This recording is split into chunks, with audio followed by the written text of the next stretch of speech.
Ben, it's a tough afternoon for the club. Relegation's been confirmed now after this 3-3 draw against Chatham. Yeah, listen, obviously that was kind of solidified once we conceded, from the corner and Dulwich going to win their game. We kind of knew it was on the cards then. It's a difficult day for the club. It's a difficult day for me. It's obviously a good bank holiday for some people, the ones that wanted this day to come. So let them enjoy their bank holiday on the back of our downfall. But we'll pick ourselves up, and it's something that we'll have to let sink in and take on the chin, because it's a new situation for not just me but a lot of the players as well. So it's a difficult day, mate. Nothing's really, since you've come in as manager, nothing's really been helpful in so many ways, and even today, which was a must-win, we've got no goalkeeper, he can't play. Rodell, he can't play. Kofi, he can't play because he's registered with Chatham. You've not been dealt an easy hand. No, listen. If there's one thing that I think I said this a couple of weeks ago to a few people that I was chatting to. If there's one thing that I'll take from the back end of this season is there's a lot of things that I've learned. One of the main things that I've learned is the fact that you're on your own. No one's going to help you out. There's obviously not a football god out there, and there's no friends in football. We've been dealt a difficult week this week on the back of the Dover game where Matteo gets concussion. We lose our first choice goalkeeper, player of the month. He's been fantastic since he's come in, and that's a big blow for us. Kofi, again, has been one of the best players since we've come through the door. Unfortunately, for whatever reason, Chatham didn't want him to play today. Is what it is. And we've lost Rodell in terms of an injury, lost Combi, being recalled by Hemel.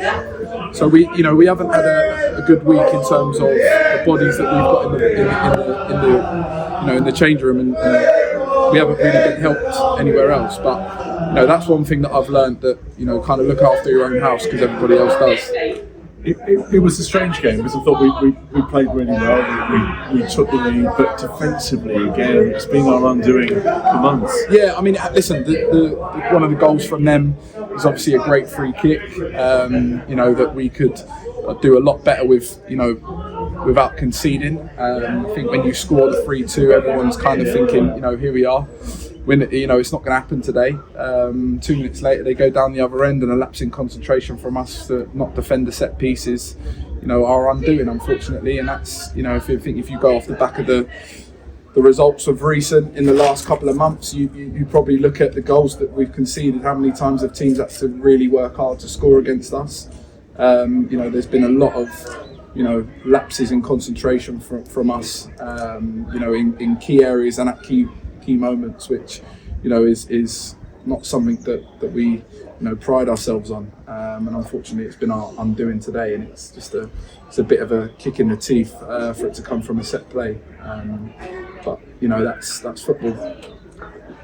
So potentially, theoretically, we've got nothing to play for, but actually we do, because we were just saying before we started doing this interview that finishing fourth bottom could have really positive ramifications for us in the summer. Yeah, I mean, listen, you always hear of teams getting reprieves and all sorts of stuff like that in the summer. That we haven't let that be our mentality. It hasn't been shared with the changing room once until today, because I wanted them to know that the last 2 games do mean something, and they can have quite an effect on where we're at next year. As much as the changing room's down in the dumps today. Like I said, it's a new situation for a lot of people. No one, enjoys being on the back of it. Everyone's gonna, enjoy, celebrating our downfall. But we've got to make sure that the last 2 games mean something for us, because as a club, come the summer and all the reprieves and all these, the league changes and all that kind of stuff, you never know, you may be at the same level next year, and that's the kind of bit of luck that maybe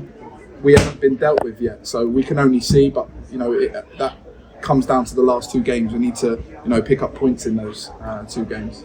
And for you as a young manager, is this your first relegation? Yes, yeah. So a tough night for you as well. Yeah, it is. Listen, it's all part of the learning.